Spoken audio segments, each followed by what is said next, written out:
திருவாரூர் மாவட்டம் திருத்துறைப்பூண்டி வட்டம் ஆதிரங்கம் அங்காள பரமேஸ்வரி ஆலயத்தில் திருப்பணி நடைபெறுகிறது.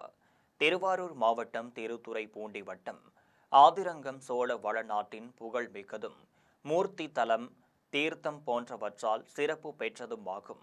கோரக்க சித்தர் வழிபாடு செய்த அங்காள பரமேஸ்வரி ஆலயத்தில் அம்பாள் விமானம், ராஜகோபுரம், நுழைவு வளைவு, தெப்ப மண்டபம், பரிவார தெய்வங்களான அகோர வீரபத்திரன், இருளப்ப சாமி, பெரியநாயகி போன்ற தெய்வங்களின் ஆலயங்கள் சீரமைக்கப்பட்டு வருகின்றனர். சிற்ப சாஸ்திரங்களின் படியும் ஆகம வீதிகளின் படியும் மிக நேர்த்தியான முறையில் ஐவண்ணம் தீட்டி மெய்வண்ணம் சிலிர்க்கும் வகையில் உன்னதமான திருப்பணிகள் நடைபெற்று வருகிறது. மேலும் அன்றாடம் ஆலயத்திற்கு வரும் பக்தர்களின் வசதிக்காக சாலை, குடிநீர், சமையல் அறை, மின்சாரம், கழிவறை போன்ற பணிகளும் நடைபெற்று வருகிறது. திருப்பணிகளை மிக சிறப்பான முறையில் திருப்பணி குழுவினர் செய்து வருகிறார்கள்.